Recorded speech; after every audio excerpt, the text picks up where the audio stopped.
like for the very Reverend Amy Daffler-Moe to lead us in the four-way test, prayer, and pledge. Amy?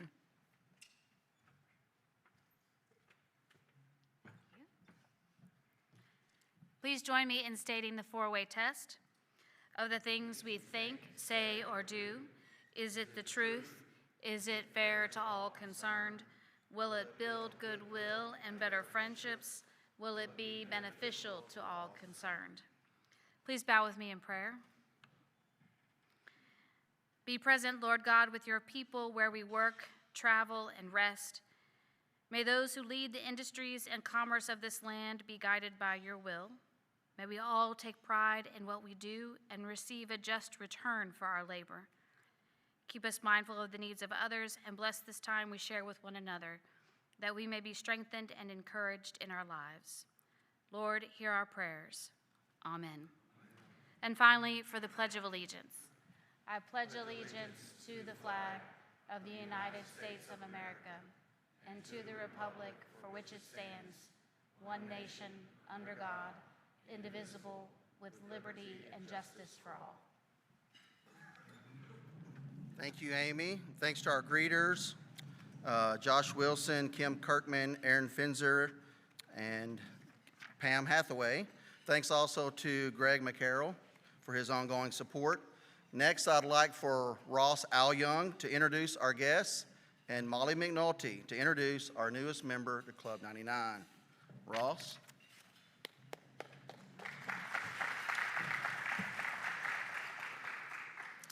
Well, we have a lot of guests with us today, so when I say your name, if you could stand and remain standing, and then we're going to give a round of applause for everyone at the end. And so joining us from Rotaract, we have Camden Shaw and Andy Bingham. We also have, joining us from the Atlas Sunset Rotary Group, Jan Bartlett Hicks. Awesome. Then we have Bryant Matros, guest of Denver Peacock.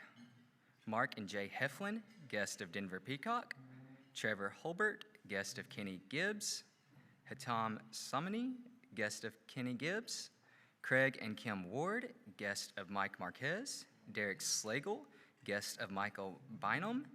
Brian Milanowski, guest of Sean Carter. Alex Hudson, guest of Barry Simon. Rami Zimmerrebner, guest of Trish Roberson. Lamar Townsend, guest of Elizabeth Small. Anna Abson, guest of the program. Veronica Simon, guest of Lisa Farrell. Pratt Youth Onion, guest of Lisa Farrell. Ken Bragg, guest of Denver Peacock. Joe O'Brien, guest of Gary Parrish. Ivan Wilson, guest of Stacy Wilson. Kelly Owen, guest of Jason Chaco. Bryant Phelan, guest of Trish Roberson. Cole Jester, guest of Denver Peacock. Abigail Davis, guest of Tammy Davis. Let's give them all a warm Rotary welcome.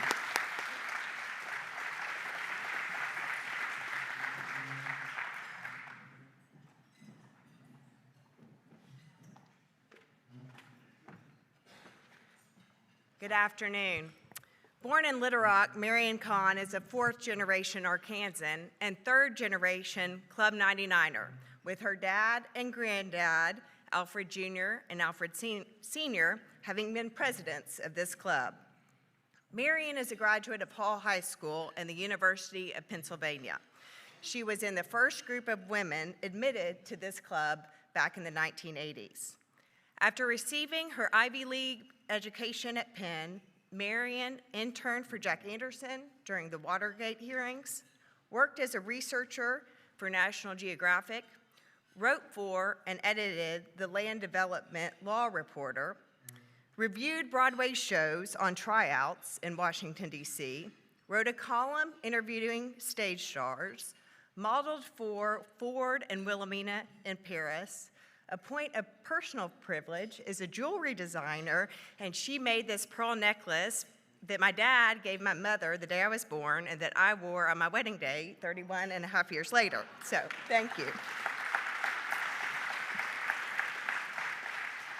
She also was featured as an extra in several different movies and ultimately founded and operated Marion Kahn Communications for 12 years here in Little Rock, where she worked with such clients as Heifer International, Walmart, and Delta Airlines. In 2007, she moved to Steamboat Springs, Colorado, where she worked in sales, cared for her aging parents, joined the Rotary Club there, took up painting, and founded Marion Kahn Fine Arts, where she is an award-winning full-time artist, painting both abstract and representational pieces. She is currently in 2 online shows through New York galleries and just completed a group show in Denver. One of her paintings was selected last year to hang in the Colorado State Capitol for several months. She has studios in both Little Rock and Steamboat Springs, and in addition to painting under commission and on spec, Marion teaches painting to individuals and small groups and has donated several pieces of her work to cancer treatment centers. Marion is married to Club 99er Judge Vic Fleming, and between the two of them, they have 13 grandchildren covering all 4 time zones. They may frequently be seen on the highway traveling between here and Stuttgart as they attend recitals and ball games involving Marion's triplet 7-year-old grands. Marion is thrilled to be back here in Club 99, seeing old friends and looking forward to meeting new friends. And we are all so glad to have you back, Marion. Welcome home.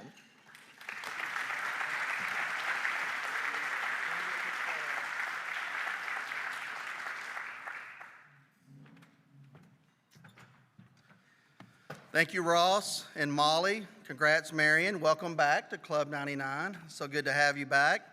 You're keeping our new member streak going, believe it or not. We are now at 40 consecutive meetings introducing a new member. Congratulations. Let's keep it going. Next week, we'll have our Ottenheimer 75th Anniversary Gala. It's at the Arkansas Museum of Fine Arts. But we need your RSVP. So please, if you haven't done that yet, sign up with Lael right after this meeting. That's your last chance to sign up for next week's unbelievable program. This evening is going to include 2 hours of Rodney Block performing. He's going to do a full set, basically from 5:30 to 6:30. We'll have a brief program. We're going to have show a portion of Cranford Co. video they produced for the Ottenheimer 75th. It's outstanding. It's about 10-minute video. Congressman French Hill is featured in that video, reading letters from his grandfather back and forth to Senator Fulbright. It's unbelievable, the history of this program going back 75 years. And then Rodney Block will come back and do another hour. The reception will be going on the whole time. The galleries are going to be open. It'll be an unbelievable opportunity for you to see the new facility, the new museum. Co-chairs T. Martin Davis and Cindy Van Veckhoven, gala coordinator Jana Cohen, Jay Cranford, Chris Mangum, Ross Alyoung, and many others have been instrumental in making this event a great success. But we need you to be there, so please sign up today. On May 30th, we'll have a fun program on Arkansas's defense industry. Several key leaders from Camden and South Arkansas will be here to talk about how they're helping support our military operations in Europe and abroad. It'll be a fascinating conversation on May 30th. And then finally, please mark the date for June 6th when we will honor the Little Rock 9 with our inaugural La Petite Roche Global Service Awards. Get this, guys, it's unbelievable. 6 of the Little Rock 9 will be with us in person right here at the Clinton Library at our noon meeting. But we will start a little bit early that day to make sure we have enough time for them. So for you folks that think we always start at 12 and end at 1, we're going to start at 11:45 that day. So please come early through the buffet lines around 11 o'clock. We'll get started 11:45. At 12, we'll introduce the Little Rock 9 onto the stage. They're going to have an opportunity to share their stories. It's going to be a really incredible way to honor their legacy here in Little Rock and around the world. Okay. During our La Petite Roche Tricentennial, I will spend my year as Rotary President telling unique stories about our region's past 300 years. With today's program about the world's largest airline and our friend who works for them, I'd like to share the story about an Arkansas aviation pioneer and his remarkable connection to the old Broadway Bridge. Born in Dallas in 1909, Jess Orville Dockery moved with his family a few years later to Lawton, Oklahoma, where his father ran a jitney service to Fort Sill. This gave the young Dockery access to the base's aircraft, leading to his keen interest in flying. By 1921, the family lived in Corpus Christi, where a pilot landed that year and gave Dockery a ride, showing him the basics of flying. While guarding the aircraft, get this, Dockery's guarding the aircraft for the pilot, the 12-year-old enthusiast jumps in the plane and takes off. He flies solo. So impressed by this young kid, the pilot allowed him to start hauling passengers as well, making Dockery a preteen barnstormer. Shortly after, the family relocated to Pine Bluff. And this is where Arkansas comes into play. In addition to giving aerial tours, offering flight instruction, and barnstorming, Dockery began acrobatic flying around 1923. He was the 90th American to receive a pilot's license, with his being signed by, get this, Orville Wright. While flying for Burrell Tibbs Flying Circus in Oklahoma City, he helped give flight lessons to Wiley Post, who became Will Rogers' personal pilot and the first pilot to fly solo around the globe. In the summer of 1924, an event that drastically changed and improved agriculture took place in Scott, Mississippi.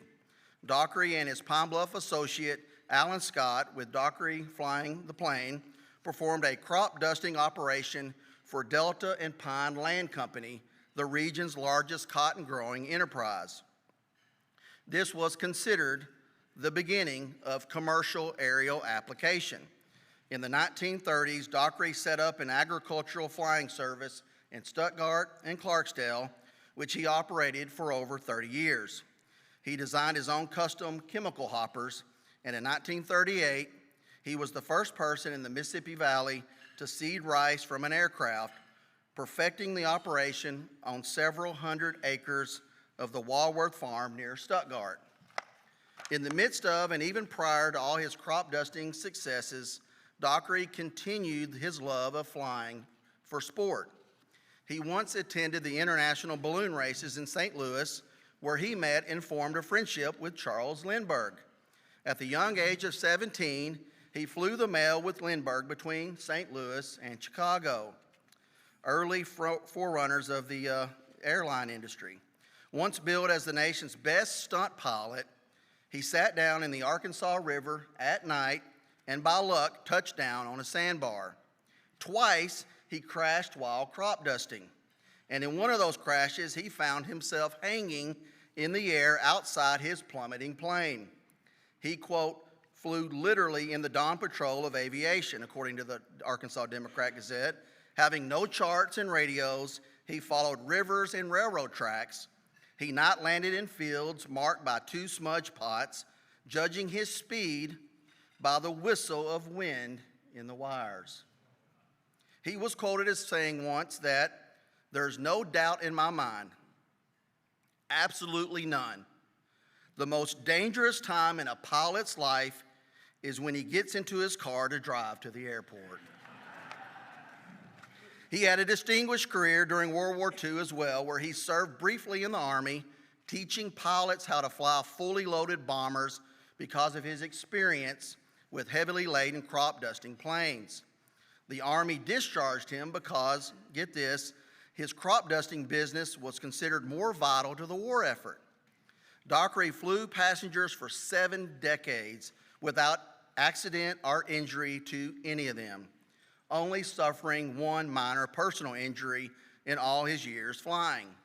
He dusted crops in 26 states, Mexico, and Central America. And when he quit logging flights in the 1960s, he had flown over 50,000 hours. He served as a tour pilot and flight instructor in his latter years and died in Florida in December of 1997. He was 88 years old. I could go on and on about his exploits. They are truly legendary. Believe me, I cut many, many pages of incredible stories.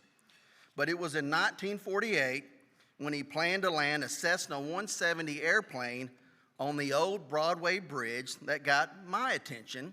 As you can imagine, for most of you, you know that we're trying to light the Broadway Bridge as part of the Illuminate the Rock project over the next few years. So any story about the old bridge is going to be something that we should highlight in the Rotary Club 99. His employer at the time had agreed to exhibit a plane at the 3-day Civitan trade show at what was then before it was renovated, Robinson Auditorium, where they would have live music and vaudeville acts would be on the agenda. Wanting to avoid the expense of dismantling and the hauling of the plane, he asked Dockery to look into the Broadway Bridge as a natural landing spot. Who does that? The original Broadway Bridge's open spandrel design, you can see it here, had no above-deck arch when it first opened. Instead, it rested on 5 arches all below the deck. Landing this brand new Cessna successfully would allow no room for error. The aircraft had a wingspan of 38 feet. He had pre-measured the width of the bridge at 42 feet. That left Dockery with just 2 feet on either side of the plane. No pressure. But Dockery set it down at 6 a.m. on the morning of September the 22nd, 1948, providing quite the show for any bystanders that were up early that morning. The ADG quotes him as saying, "That was no stunt, just precision flying. The landing was no sweat because there was no wind. I just had to be careful to land short because, the bridge is crowned." And as was typical of Dockery's life, he landed it with 4 feet of clearance. No sweat, he said. 4 years ago, Dockery was inducted into the Arkansas Aviation Hall of Fame. That should be no surprise to any of you here either. And that's our Illuminating the Rock story for this week. Is Trevor here? And his great-grandson, Trevor Holbert, is here with us today. Trevor, thank you for being with us. And now I'd like for Shane Carter of the Clinton National Airport to introduce this week's special program. Shane?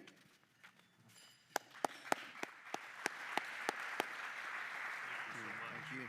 Another great program today. Good afternoon, everyone. It's certainly a pleasure to have another great program for this year. We have had some dramatic speakers, and as a member of the leadership team, it's certainly my pleasure, the leadership team of the airport, to introduce Toby Enquist, who is Executive Vice President and Chief Operations Officer with United Airlines. So United is very important to us at the Little Rock Airport. The airline has experienced a 26% growth in passenger traffic year to date here at the airport. United is our second fastest growing airline, and they also ended last year on a very positive note. They have 8 daily flights that include Chicago O'Hare, Denver, and Houston Bush.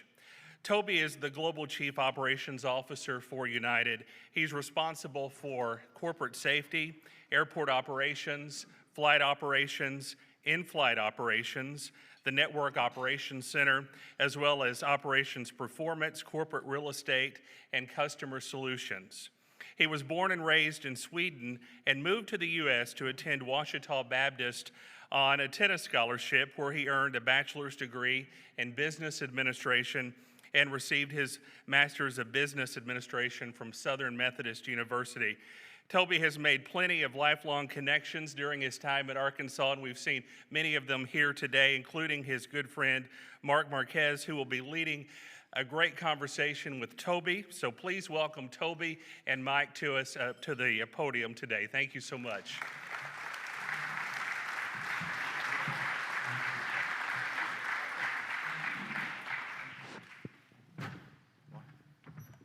Thanks, Denver. We're not landing plan.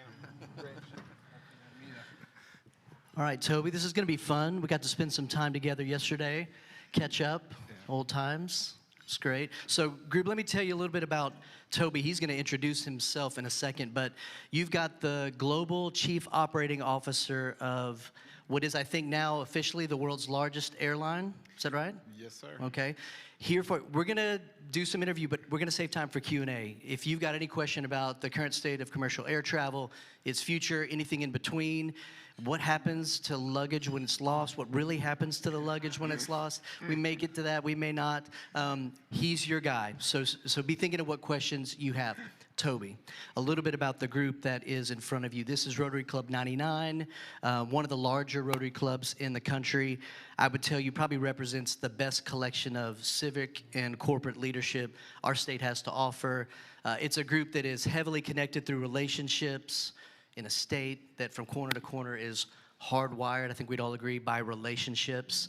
You and I played tennis for a coach, Craig Ward, who's here with his wife, Kim, who often says, and I think he's right, that life is all about relationships. So we gotta ask, normally you don't hear Stockholm, Sweden, Arkadelphia, Arkansas. You know, the Sweden to Clark County connection is not one you usually make in a Fortune 50 bio. Tell us about the relationships, the experiences that brought you from Sweden to Arkansas into the place you are now with United. All right. Well, first, thanks for having me. I was trying to wait Denver out because I don't know if I really have that much to share that would be interesting to you, but he's pretty persistent. And now, after having lunch, I figured out why he wanted me so bad here is to get Jay and Mark to sign up to Club 199. So the new member streak is very important. It was something. That is true. I knew it was something. But thanks so much for having me. It's always great to see people from Arkansas. And I had a really good time yesterday. It's not as good a time as you because I didn't know you were such a good golfer. You needed to work a little bit more. But anyway, yeah. But anyway, Stockholm, Sweden to Arkansas. So it's actually a really long story, so we could be here all day. But I think I'm going to shorten it a little bit. But long story short, in Sweden, you actually don't have any sports in school, which is really weird because we have had some luck with some pretty decent athletes, but everything you do in Sweden in sports is outside school because school is for school. So that's number one. So number two then is that I actually had my coach actually went a couple of years to University of Arkansas Little Rock up the street in Sweden. So I actually was supposed to go there, because they had a Swedish coach who went on the same team as my coach back in Sweden. But somehow that didn't work out, but I think he used to teach Jay and Mark Heflin, so they said, hey, we're starting a new program at Washita Baptist, and they called me, and at that time, it's a little bit embarrassing now, I didn't know the difference between Harvard, University of Arkansas Little Rock, or Washita Baptist. They were like, it's free, come on over. So I was like, okay, it was that or the Army, so I picked Washita, and it was, again, a blessing. And then the other thing I would tell you about, because the coach is sitting out here, and I'm so thankful for him, but he actually picked me up my first day because I was his first recruit. I don't know if you always pick up people now, but I got the VIP treatment in the van. So it's like 10:30 at night. I've never been, in a climate like this in August. You walk outside and it's just like, this is before dry fit shirts. It was just wet. And then we get in this car, and I think there was one other person who had picked up. It was in the front seat, and they were just yabbing, and we just kept driving. And me being from Stockholm, I'd never been anywhere where there was no lights. 10:30 at night, you leave the airport, you get on I-30, it's pitch dark. So I was sitting there in back of this van, and I was like, I wonder if they're kidnapping me. And this is before, cell phones and anything. I'm like, how would people know where I am?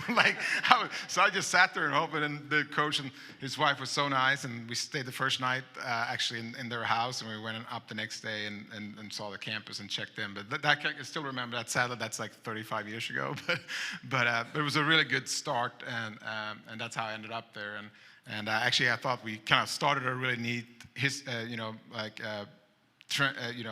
tradition at Washita. I think we had at least a decade of Swedish tennis players going back. And now he's upgraded. He doesn't care for Swedish people anymore. So he recruits from some other places. But I'm proud of it, and it was a really good time. And I got to meet you there, and played 2 years with you, so that was good. Well, so you and I met on the tennis team. Teams have been a big part of your life. Now, professionally, you lead a very large team at United. Tell us a little bit about kind of the dynamics of the team, how big it is, where your team's located, what all you guys are responsible for. I know the bio talked a little bit about that, but what does it really mean to be COO at United Airlines? There's a lot of people who goes into it. I get this question all the time. I think, like last time I checked, we have 93,000 United employees worldwide, and I think about 75–80% of that are operational people, so call it 80. So I get that question a lot. It's like, how do you manage 80,000 people? And you don't. You don't. So what you do is, and I think that's what you learn on being on a team, is that you pick a good team. So I think I have 8 direct reports. So I really only manage 8 people, but we together manage 80,000 people each and every day. And I think that if I could do it over again, to tell you the truth, the higher up you go in an organization, the less you do. Like I used to be super good at like spreadsheet and finance and things like that. All I do these days is I type emails and I publicly speak.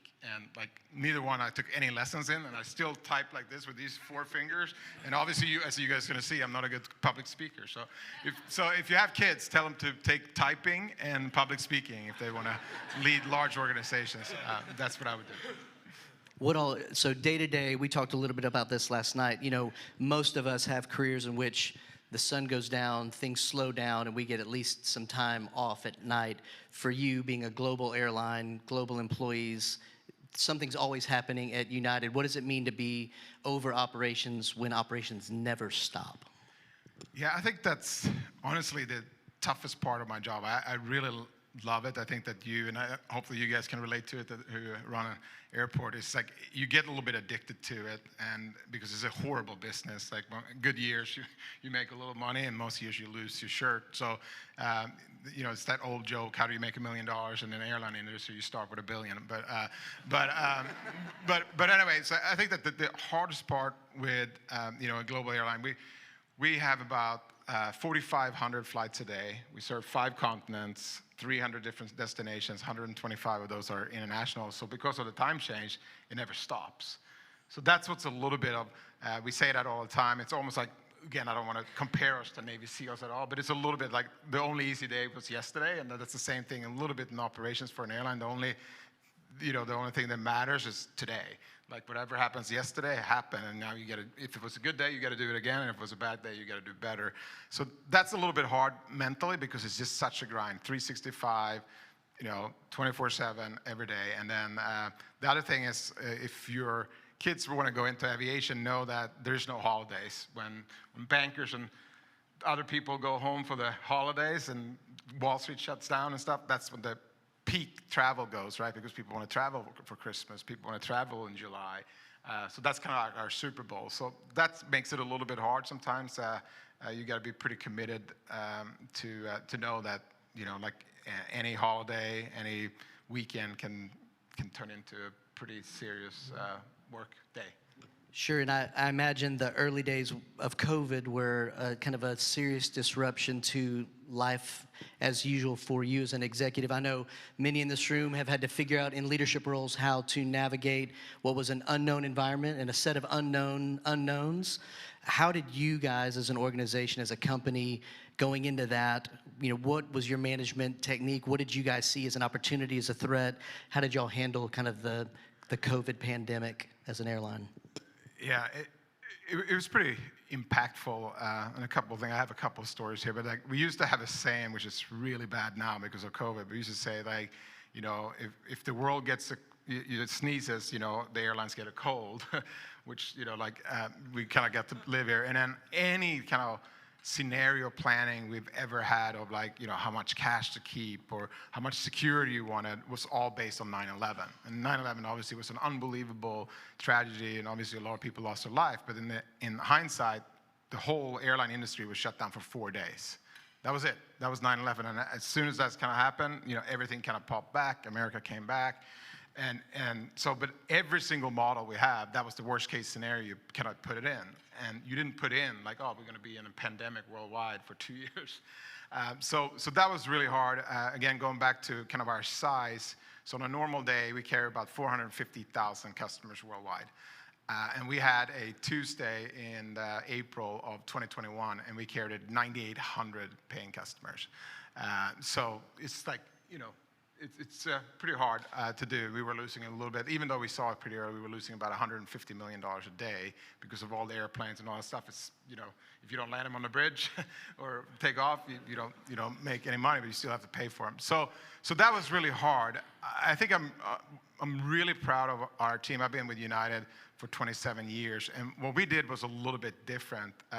We actually have a slogan, and sometimes people chuckle with, advertising and slogan, but we have this kind of slogan that we've had who's kind of been our North Star, which is connecting people and uniting the world. So when we were meeting literally every single day. We were meeting on Teams because everything was shut down. We shut down our offices in Chicago on March 17th, 2020, and everybody got sent home. And thank God for Teams, even though I hate it, but it's literally we were just meeting 8, 9, 10, 12 hours a day, all the top leadership at United on Teams. And because of that slogan, we just decided if we could survive this, that we thought that people were still want to be connecting. And that's what we've seen. It's really interesting. I talked to Denver a little bit about this yesterday. If you go back and look for the last 20 years, and you look at what people, especially in the US, spend on travel, it's almost been flat before COVID all the time, around 25%. That means that about 25% of what people spend is for travel and experiences. And so again, obviously with COVID, it went down to 1 or 2%. Everybody spent their money on redecorating their, their bathrooms and, expanding their pool like you did. Nice pool, by the way. Saw it yesterday. But what we've seen, and that's why, right now, I mean, we're pretty bullish actually on our future. Wall Street doesn't really agree, but the reason I think this, everybody in Wall Street, if you watch CNBC, every single day is all about the recession. We at United, we think we're already in a mild recession, and the demand has never been stronger. And I think it's just because we're still recovering, and we're still working ourselves up to that 25%. And again, it's not a threat, it's just an advice. If you guys want to go to Europe this year, buy your ticket now. Because last year was the busiest year in our history to Europe, and this year seems like there's even more demand there.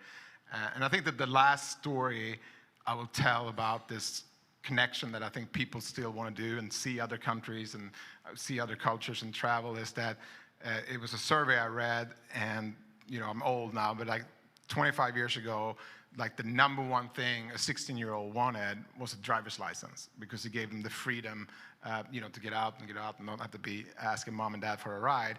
And now the number one thing is a passport. And it's a little bit different here, obviously, in Texas and Arkansas because of the distances. But in places like Chicago and other places where we are, Denver, there's a lot of young people who doesn't have driver's license, but they do have a passport and they fly all the time. So I think that's why we're really bullish on travel, and we're seeing it, and it's coming back really strong. So how did you, to kind of finish on the COVID point, how do you all handle workplace? So in-person, remote work, hybrid. I read this morning BlackRock, one of the largest investment firms, has kind of mandated 4 days a week, and that's in the news. You see debates between 2 days and 3 days. And is it every day? How did United kind of handle the remote work question? Yeah, it's really interesting because, again, we kind of sagged, but everybody else zigged. So all the other large airlines, they're back in the office full time. United is not, and that's why I live here in Texas, which is in Arkansas, which is nice. But the reason why you just said Texas and Arkansas is because you live in Texarkana, I don't which is even know which Texas side I'm and on. Arkansas. So yeah, it's a quirk of the maps. But yeah. We'll see where I pay taxes, I guess. So I think what we've seen and what we did was we really liked the hybrid. So we actually, before COVID, renamed our headquarters to the Corporate Support Center. Again, going back to what we do. We have 93,000 employees worldwide. 3,000 is in the tower. And sometimes I think as a corporation, you can get too focused on that tower and thinking that everything surrounds and all the power is in this tower. But you have 90,000 other people that actually are closer to the product, taking care of the customer each and every day. So we were really pushing people, like myself, out of the, the service center, out of the tower, to get out and actually see what's really going on in the operation and support our teams. So what we did, and we've actually used it, and again, a lot of the other airlines, so you can take my word for it, they laugh at us. Like, they're like, how can you run an airline when the CEO lives in Dallas, the COO lives in Texarkana? Like, how do you guys do it? And we have used it as an advantage, because I think we hire smarter and better people, because the young people, that's what they want now. They want that flexibility. We're still in Chicago, and like, we have some rules. It's like, when we're in Chicago, we're there 8 to 10 days a month. There's no excuse. Like, it doesn't matter if I have a great opportunity to speak at this. Like, I cannot do it if it's that week. And we're all in together. But then the other times, we're not just sitting at home.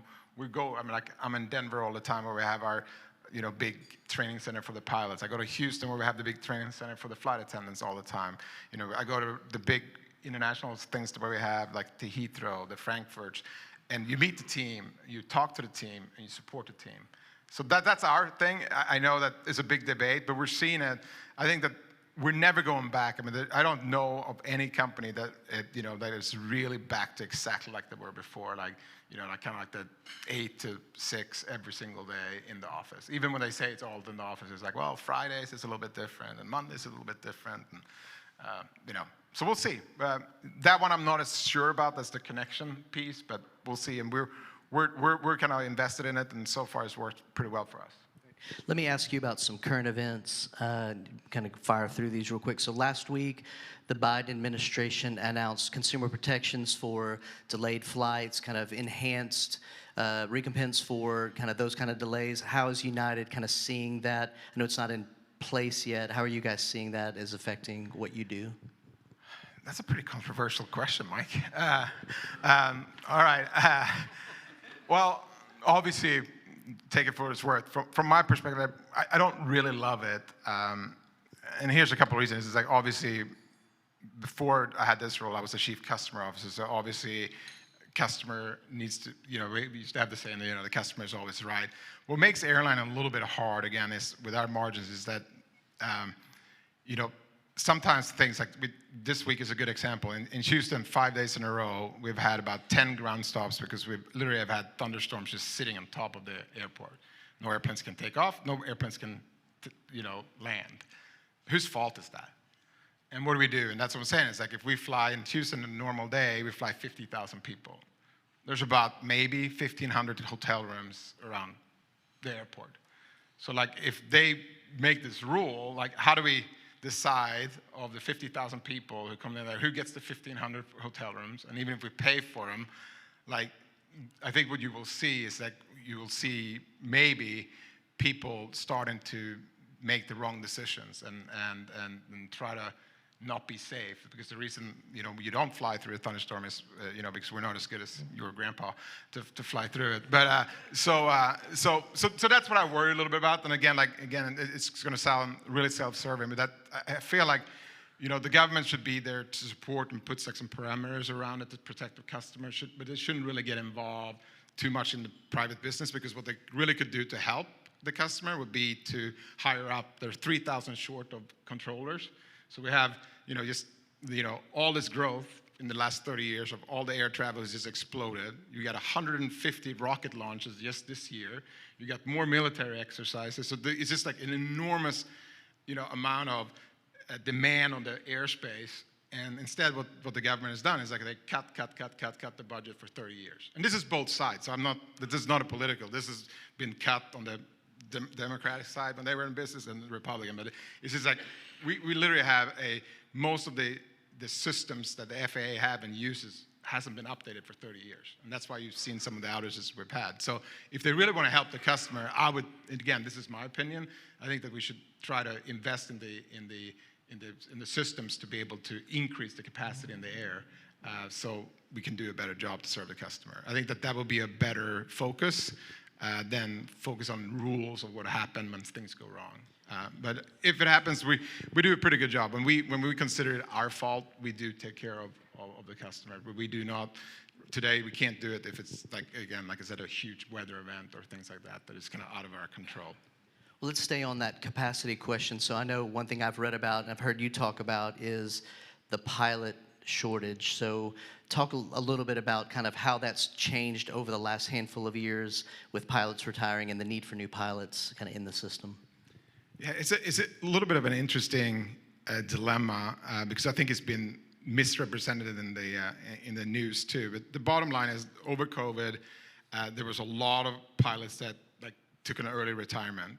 So we lost some pilots with that, and then now with everybody adding capacity back, there's this kind of gap.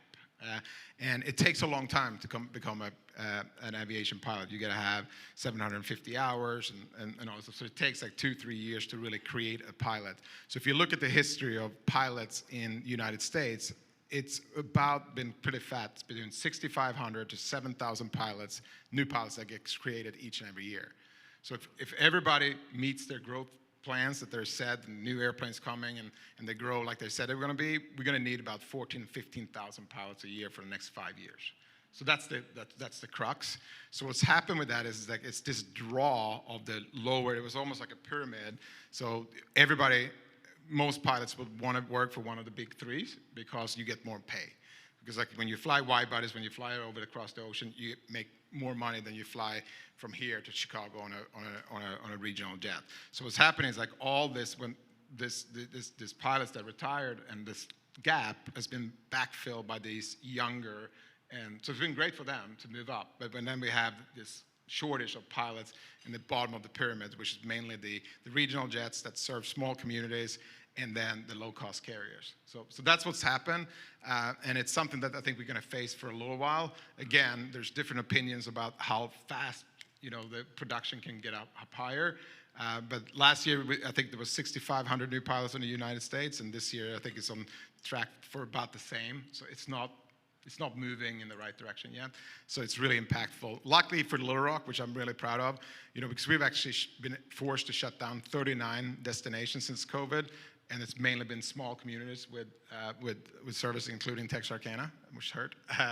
But Little Rock is actually strong, and we're getting closer and closer to where we were in 2019, and we're hoping to add a 4th flight today to Houston here in the fall, and we're going to have about 20% more seats this summer than we did last year. So I'm excited about that.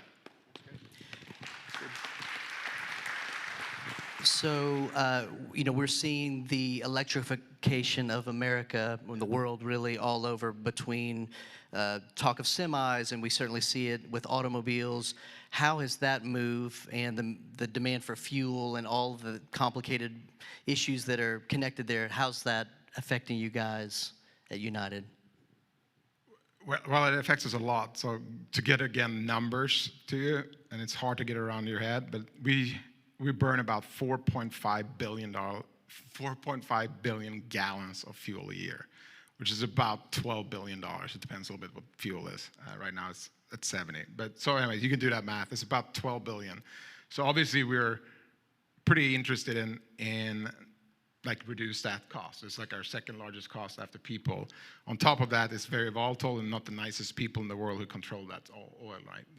Like Putin and some other people who has a pretty big dig. So we actually started our own venture firm. It's called United Ventures. It's got about $600 million in investments, and we try to invest in emerging technologies such as eVTOL, which is probably the closest to be real, which is kind of like these. It's almost like they're large drones. They seat 4 to 6 people, and I think the original usage of it's going to be that it goes lower than the airplane, so much lower, but it would take you from downtown Chicago to the Chicago airport, or downtown New York in the beginning to the airport, fully just electrical. And so we invested in one of those companies called Archer. Our goal is to start that service in 2026, which is pretty cool. The other thing we're doing is we're investing a lot in different fuels that you can do. So trash and plastics and things like that. And again, it's just not competitive from a cost perspective. So again, it needs investment, it needs scale. So we're working really hard to kind of do that. And again, it's not going to replace oil, and again, anything like that. But it's just, I think it's a very, very important for us to kind of be on the leading edge for that. And to that point, I saw you guys just have placed and are starting to receive maybe one of the largest airplane orders in history. Is that right? Yeah, so again, going back to COVID, again, going back to that North Star that we had, when almost all our competitors, when COVID hit, they retired, and they retired the older and the larger airplanes. We didn't, so we still keep it. We have about 250 wide bodies around that could, obviously fly to like Japan and Europe and all that stuff. So on top of that, we kind of doubled down because again, everybody thought that international travel was dead. So we thought like, why don't we just order the largest wide body order ever? And we got a really good deal because nobody else was buying. So we got 200 new wide bodies coming from Boeing. We announced that last December. It was a pretty cool day. We were at South Carolina. Their factory there is amazing. It's like it gets you pretty pumped up to be just an American, to see all those big airplanes being made.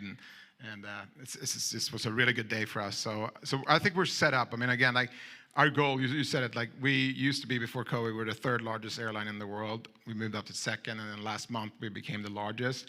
And the good news for us is that, it's not our end goal, but in our business, size matters because people want to go with a carrier that could serve the rest of the world and go any place you want to go.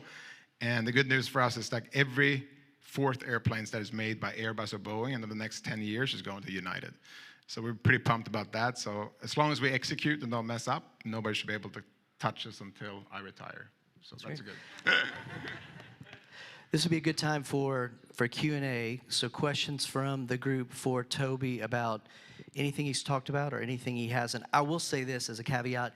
If your question is about how to extract the largest sum of money from an airline for having delayed your luggage to a destination, I don't think Toby's your guy. One, it's a bit of a conflict of interest, giving away money. He's trying to hold on to as much as he can. But also, there's another expert in the room. President Peacock he could teach a master class on how to get compensated for delayed luggage. I've seen it firsthand. So visit with him after the meeting. He would love to teach you exactly what to say and how to say it. He might want to try, instead of flying Delta all the time and extract money, he could just fly us. And there we go. That's right. Dig at Delta. Question. I'm going to go first here. For whatever reason, until about 3 years ago, I never flew United. In the last 3 years, based primarily on the Arkansas-Colorado itinerary that I've been pursuing. I'm now a platinum customer. Thank you. But I may be alone in this room. You all let me know. I like to buy my tickets for plane fare by picking up the phone and calling. And the last few years, that has generally involved a lengthy delay, often with the ability to have somebody call you back, and speaking to someone who has a foreign accent and is usually in the Philippines. And while I'm sure they passed their fluency test, I speak idiomatic English and like to speak rapidly, and when I have to repeat myself several times, I don't feel like I've really been understood, and I often don't understand what's being said to me. Now, I'm wondering if there is a backstory to this. It seems to me that somewhere along the line that must have been the cheapest product available or the best bid or something.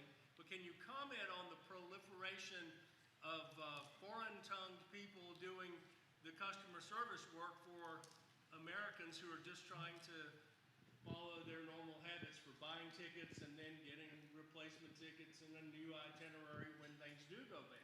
Let me repeat the question for the folks online. More broadly, I'll just say the increased difficulty using customer call centers to get things done when dealing with the airline. Does that, generally speaking, get it? Yeah. Totally fair question. Let me start out. First of all, we have not, like a lot of airlines, that we do have call centers in the United States. And so what we have done with the call centers in the United States with, I cannot call them the kettle black here because I got a pretty big accent myself, but I understand it. You should see me going through a drive-through. I can never get the right order because they can't understand my accent either.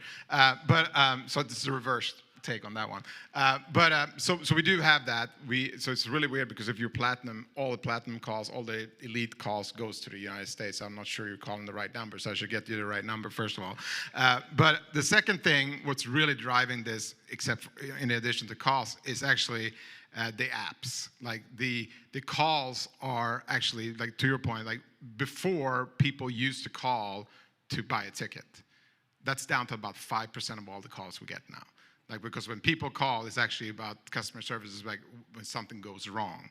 So we've actually, everybody, again, no offense, you're a customer, whatever you prefer, that's what you should be able to do.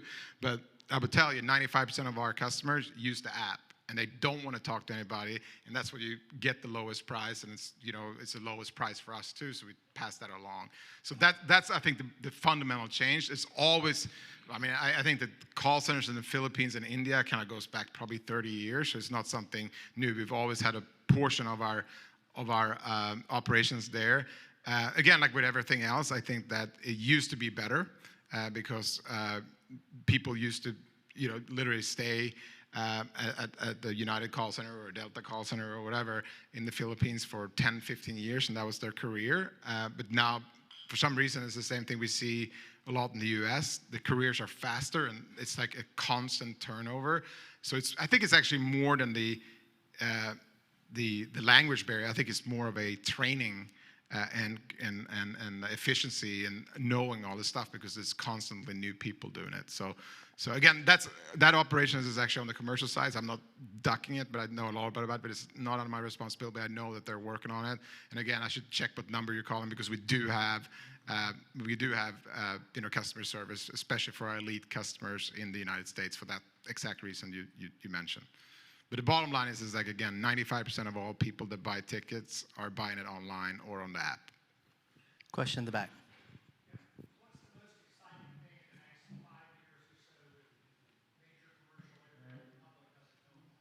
So most exciting thing coming in the next 5 years in commercial aviation that the public doesn't yet know about? I think the public knows about it. That's the one thing about the airlines. I feel like we're always in the news, and it's hard to keep a secret. But going back to, I think the eVTOLs, I think is really interesting for us. We have 7 hubs in some of the largest cities in the United States. I don't know if you've ever gone on the Kennedy in Chicago. It's 13 miles north of the downtown, and sometimes it takes me an hour and a half to go. It's faster to fly from Chicago to Little Rock than it is to go from downtown Chicago to the airport. So I think that's a huge thing. The other thing that we're working on, but it's probably not 5 years, is the Boom. So we invested in a company called Boom, which is going to bring back kind of like the Concorde, like the sound of, go at speed of sound. So we're pretty excited about that. I got a little model on it in my office, and I look at it every day, and I'm just wondering, am I going to be retired when we put this in or not? So that would be really cool. Sadly, I think it's a little bit longer than 5, maybe 7. But so that'd be kind of cool. But again, the public knows about that too. It's called Boom. Question here, back in the back. Yes.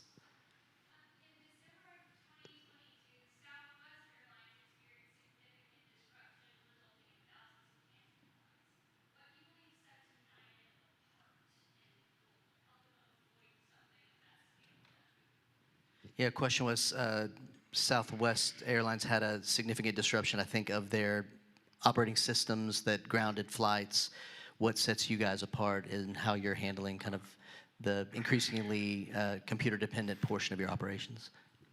These are really good questions. They're very hard to give you an honest question, because I don't like to talk about other people. But I would say the biggest difference is investments. So, we invest every year probably like close to $1 billion in just technology alone. And that's the thing, is like again, like when you have this size now, like I told you, 450,000 people each and every day, you can't run it like you did before on a kind of a shoestring. And again, like Southwest is a fantastic story. Like, I don't know if you know the story, but like, how it started on a cocktail napkin, and they kind of used that as their brand and kind of like their rallying cry.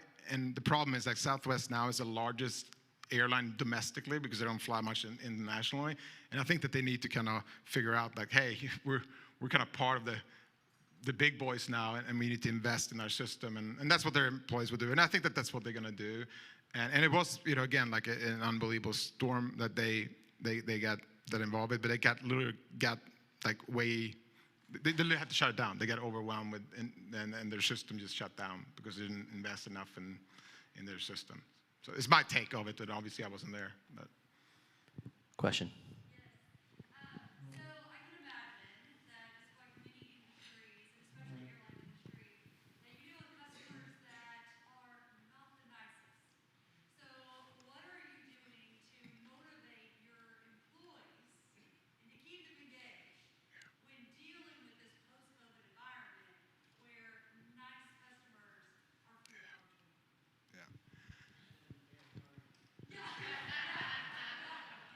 Yes, so question is generally, how do you train your employees to handle the really nice customers in the midst of the really not nice customers and the competing forces that is? It's a fantastic question. We spend a lot of time on that. Like I told you, like when I have bad days, I go down to Houston, and we got an unbelievable training center there. It's 60,000 square feet. It's got an aquatic center so you can practice to get in the raft and all that stuff. And we start about 125 new flight attendants classes in the class each and every week because we're hiring about 4,000 a year. And if you go down there, you should feel the energy on how happy and how excited they are about becoming a flight attendant. So that helps to have that. So what we're looking for is like that service gene. They're much, much more patient with people than I am. Having said that, it is pretty amazing. I mean, again, like you should see some of the emails I get, people, cutting their toenails, people, being really ugly to other people, calling people all their names, fighting over the armrest, screaming at people, mixing a lot of drugs and alcohol. There's a lot of that stuff going on. It's not a good thing. Especially Ambien and alcohol is very, very common on the longer flights, and it can be disastrous. So maybe we had people running around pretending to be a chicken, and and things like that. It's just like true stories. But but again, like what we've done is like we're gonna follow up with you on that one, get a little more detail on the chicken story. So what we've done is like we've extended. We literally we actually train it. I mean, like again, like somebody in our organization used to say, like, what we try to do is make the practice harder than the game. And so that's what we try to do. So anyway, again, like I'm not sitting up here and saying that we're perfect, but we do a pretty darn good job. And just think about it again, it's just pure numbers. If you almost carry 500,000 people, just think about Little Rock, you do carry the spectrum. But I would say that most people that fly us a lot are very, very nice people, and all they want to do is kind of safely go from point A to point B. And the one thing I really agree with your grandpa is that, the most dangerous part of the journey, it literally is driving to the airport. So that's what we should be proud of in the United States, because we got a very, very good system. Let me finish with a quick, I know we've got more questions. Sorry, Kenny. No, I know. Sorry, Kenny. Let me finish with a quick lightning round because there's some things I want to know. I want to ask a few questions from me. Whenever I'm not sure exactly what to do, I always want to find an expert in the field, find out what they do personally, and then maybe I can learn from that. So let me give you a few lightning round questions to end us today. One would be aisle or window seat? If it's short, always window because it's beautiful to watch outside. If it's longer than an hour, aisle. Okay, that's good. Ice or no ice in your drink? I always feel like some people don't get ice. I'm like, is that a smart move? I don't know what's the smart move there. So is it ice or no ice? You should know. No ice. No ice. No ice, everybody. Okay, and last one, this will settle, I think, an age-old debate. Is it okay to lean back, recline your seat, or is that a no-no? I can't tell. Well, again, like, I never recline, but it's just because I just don't want anybody to think that it's because who I am. I think you should recline, but I don't recline because well, yeah. I don't want to be, get into something, So. Toby, thanks for being here. Appreciate it. All right. Thanks, Clint. Y'all hang tight up here for a sec. Y'all hang tight. All right, thank you, Shane, Mike, Toby. Appreciate you guys being here. Mike, stay up here with us. Toby, as you can see from your hour you just spent with him, one of the most fascinating people I've met at Ouachita and I've ever met. I love this guy very much. His wife, Dee Dee, is one of my dearest friends from Ouachita. They're just remarkable people. I'm glad you made America your home. It was so glad to have you at Ouachita. You're incredible. Thank you for being here. I've got, as part of our speaker series, we're giving away books as part of our literacy drive, and each of these books you'll both get today, and we'll do a picture after, is going to be part of our speaker series. At the end of the year, we're going to put all our speakers for the year in the books, and we're going to dedicate and donate several of these books to our area library, elementary libraries and resource centers. And so your name will be among those for the young people in our community who want to learn a little bit more about these Little Rock Connected authors and their books. Next week, our Ottenheimer 75th Anniversary Gala. Please sign up right now. We need you to sign up. It's going to be amazing. Great having the Heflins with us. Thank you guys for being here. Brant and others, Coach and Kim. Appreciate all of you for being a part of our historic day with Toby and Mike. And with that, we are adjourned. All right, yeah, we'll do a picture right now.